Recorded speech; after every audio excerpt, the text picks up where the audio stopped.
So the Second World War, it is the most devastating event in human history. And of course, you see here some of the pictures associated with this conflict. Over here, this is the burning of the USS Arizona after the Japanese illegally attacked Pearl Harbor, Hawaii on December 7th, Sunday, December 7th, 1941, in a preventative attack against the United States that pulled the United States into the war as a combatant power in 1941. Of course, here is Adolf Hitler in the 1930s, late 1930s, the fascist Nazi dictator whose goal was effectively to conquer Eastern Europe and to create a racial empire.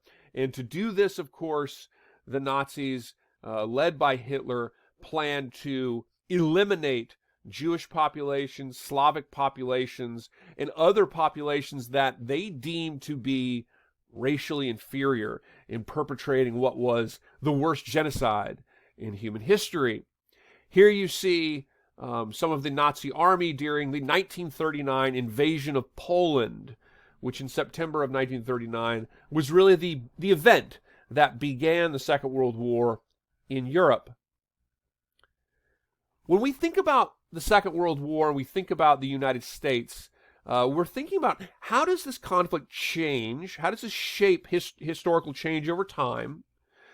How does it relate to the United States? And why should we study it? So, one of the reasons to study it is in this image right here, of course. This is the first atomic bomb test being set up in the New Mexico desert. One of the reasons to study the Second World War is because the Second World War results in the emergence of the atomic and the nuclear age. Of course, today in the 21st century, nuclear technology may be used for many peaceful purposes, like the production of energy. But with the use of the atomic bomb, a weapon that could target and annihilate whole civilian population areas, entire cities, the world witnessed a level of, the capacity of human destruction to a level that had been previously unthought of before. And this very much shapes foreign policy for the next half century and beyond. So why study World War II? Why does it matter? What is the influence of this conflict? Many of them. And again, you don't necessarily need to write every one of these down. I'm going to kind of just mention these briefly. Of course, I mentioned atomic and nuclear weapons. The biggest concern in the world today in relation to foreign policy is the fear that an aggressive dictatorial power might get its hands on these types of technologies. And the result of a nuclear war and a nuclear engagement, of course, we know would be utterly catastrophic. The lessons of Munich. Munich was a conference in 1938 in which Hitler demanded that Neville Chamberlain and the French as well, the British and the French, basically award Nazi Germany with a large section of territory known as the Sudetenland in what was then Czechoslovakia. To make a long story short, the British and the French gave Hitler that land, hoping that it would appease him, that he would no longer make radical demands, he would no longer threaten war. The lessons of Munich are the lessons about the potential problems with being an isolationist power, as the United States was, or appeasing a potentially aggressive dictator. An isolationist power, the United States, and we'll talk about mobilization in a minute, the United States sat on the sidelines while all of sort of the early developments of the Holocaust were occurring, while Germany was militarizing, violating international law, and effectively even making war against countries like Czechoslovakia, Poland, and France. The United States did almost nothing to proactively prevent that or be engaged in that. The lessons of Munich will shape foreign policy until well into the 21st century, until our current time, because now countries like the United States or the French or the British, for example, they're much more proactive in foreign policy because they realize that being isolationist being appeasing an aggressive dictatorial power had catastrophic ramifications for the world. The issue of war crimes emerges from the Second World War. After the war, at the Nuremberg trials, the Nuremberg trials was the trials of the perpetrators, the core perpetrators of the Holocaust. And there were a myriad of other lower-level trials.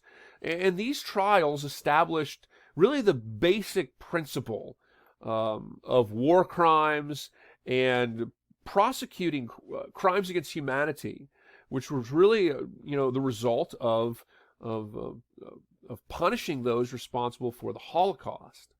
The United Nations, which today is, we mentioned the League of Nations a little bit under Woodrow Wilson. The United Nations, which is centered in New York City, the United Nations is really sort of the ultimate, if you will, it was the successor to the League of Nations. It's designed to be a body of world powers that get together, negotiate, and use diplomacy to find peaceful solutions to conflicts.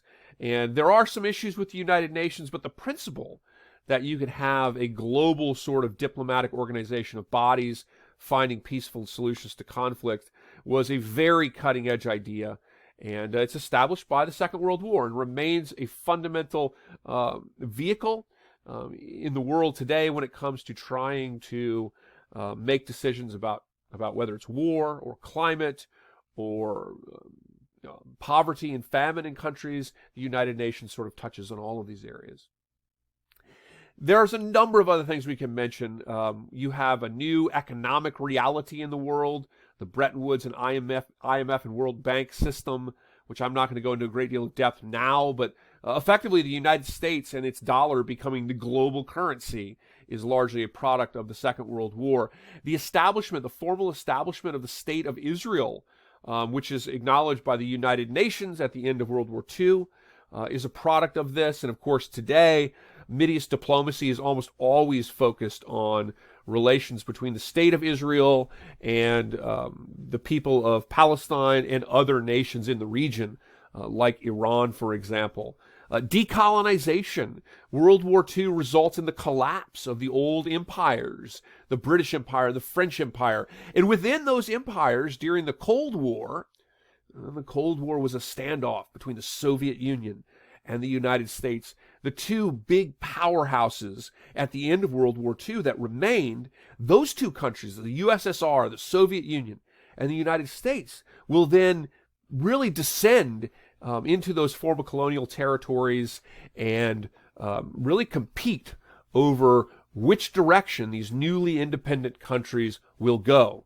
And when we get to the 60s, we'll talk about the United States' effort in that as it related to the Vietnam War. In the United States, it was a drive for the emergence of the civil rights movement. African Americans in the United States advocated for their double V for victory, victory abroad, and victory over racism at home. So you saw actually, even though we think about the 50s and 60s with Martin Luther King Jr. and Rosa Parks and this type of thing, the reality is that the civil rights movement was actually championed during the Second World War, as you had African Americans like the Tuskegee Airmen who were serving their country, but yet doing so in a segregated armed forces and doing so with a great deal of racial prejudice. The women's movement, the feminist movement, emerges during this time as well, as women are working in the factories, contributing to the success of the conflict, but also they face a great deal of inequality and sexism in the workplace. And after the war, they're encouraged to leave those jobs and to return to being domestic. And in many cases, this drives the development of the women's movement, particularly as authors like Betty Friedan began to really become real champions of change and equal rights and the equal right to work and to obtain economic independence for women. World War II is a total war. This picture here is Poland, Warsaw, Poland, at the end of the war, and you can just see how massively destructive this is. It's a total war, and what that means is that you're not talking about only targeting military installations. You're talking about targeting military and non-combatants alike. So you see a conflict in which legitimate targets extend to all frames of society. City areas are bombed indiscriminately without consideration for the people that are living in there. Populations of civilians are targeted for annihilation by aggressor powers like Nazi Germany and the Japanese Empire.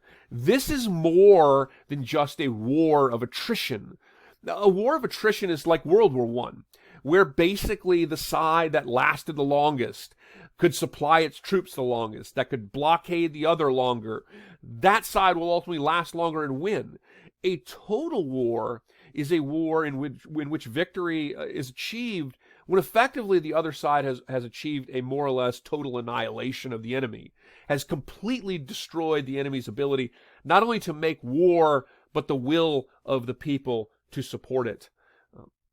The only other precedent in modern history is the American Civil War, and that was not a case of widespread total war, but rather during the latter phases of the American Civil War, with Sherman's March to the Sea, for example, you see the application of total war policies, destroying farms, destroying cities, but it's not on the scale even remotely of the Second World War. You see casualty figures in the Second World War again.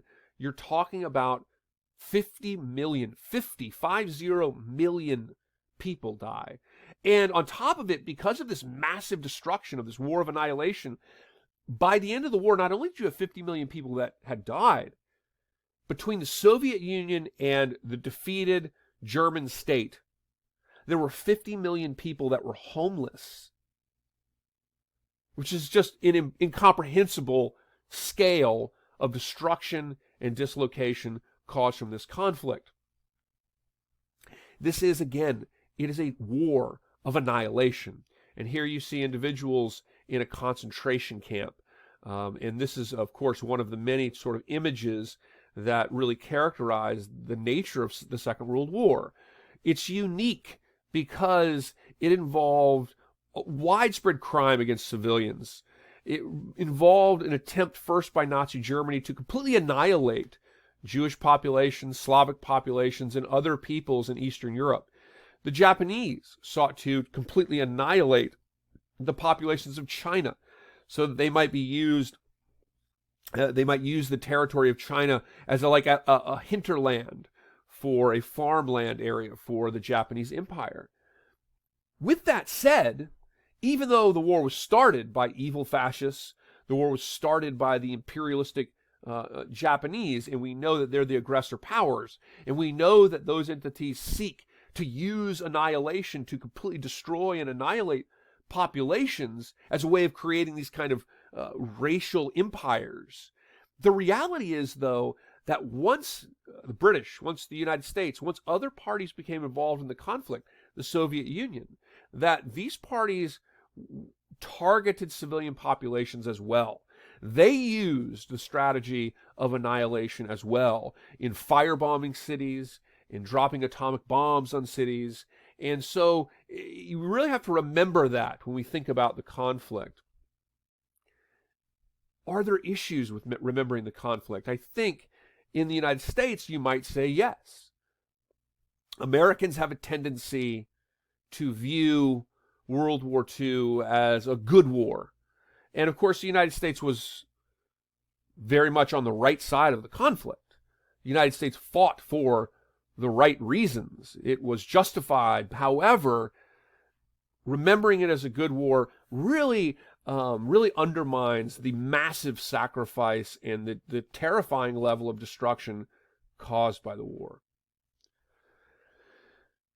Today, again, Germany actually has done one of the better jobs remembering the war. You do not find any sort of statues to Nazis in Germany. They very much teach about the Holocaust. They're very much aware of what happened. The United States, we do a great job of teaching it as well, though there is somewhat of a tendency in the United States to sort of romanticize the war, and that could be problematic. Certainly that's the case in Russia. Romanticizing this conflict, this incredibly destructive conflict. And Japan, too, has had issues with remembering its role in this war, as it has sought to not emphasize the many, many vast human rights crimes that it perpetrated. And this is an important reason to study this history, so that we have an accurate and effective remembering of this history, so that we are very careful to not allow such an event to occur again. The United States was, during the 1930s, an isolationist power. And Roosevelt, who you see here, Franklin Delano Roosevelt, the champion of the New Deal, the Democrat who was elected in 1932. And here's Winston Churchill, the British conservative. The two were close friends during the late 30s, and Churchill, as the war became really, really bad, Churchill had developed a really close relationship with Roosevelt. Roosevelt was an internationalist. He wanted to be engaged in international affairs more so. But the political realities of the Great Depression were very isolationist. Americans, what does that mean to be isolationist? It means Americans wanted to pull back and just say, we are one nation over here, there's a big ocean over there, there's a big ocean over here, and we're going to stay out of international affairs and mind our own business as a nationalist state. The problems with that were that doing that meant that the United States was not prepared or willing to engage in the crisis in Europe until it was really too late. Now, of course, the United States will become involved, and in 1941, it will declare war. And this, of course, is the Casablanca Conference, one of the many conferences that Roosevelt and Churchill had in 43. And the United States and the British are working together. And we know with the Normandy landings, we know that the United States is fundamental to victory in the Second World War. However, had the United States been engaged and more active earlier, then the full scale of the catastrophe could have been avoided. Had the United States been engaged and supportive of the French and the British earlier, when everyone knew these things were going on, then the full massive ramifications of the Holocaust could have been prevented. But instead, because the United States was an isolationist power and refusing to be involved, it basically sat on the sidelines while the full scale of the attempts of Germany to create this racist racial empire were pursued. The United States, just to kind of give us a rundown here, the United States was woefully underprepared. In 1939, the United States had something like one tank, and it was experimental. The United States refused to give weapons to the British or the French. It did trade some old destroyers for some Atlantic bases to the British, but it did not support the Allies in a meaningful sense until March of 1941, when it began the Lend-Lease program. And the Lend-Lease program was basically this massive supply program that the United States used as the arsenal of democracy, as it would be called, to aid and supply the Allies, including the Soviet Union, fighting Nazi Germany. But the Lend-Lease program really came too late. Now, it didn't come too late for victory to be realized, but it came at a time where the full sort of calamity in terms of genocide and the Holocaust and so forth, it would not be changed and altered in a massive way. And before that, the United States really refused to provide support to the British or the French. It refused to accept refugees in many cases. It refused to be engaged in the world. And that is a really long-reaching lesson for the United States when it comes to its role in the world. When the United States starts moving towards greater involvement following Lend-Lease, Churchill and Roosevelt put together what is called the Atlantic Charter. And the Atlantic Charter is really the document that more or less explains the reasoning and the justification for the Allied involvement in the war.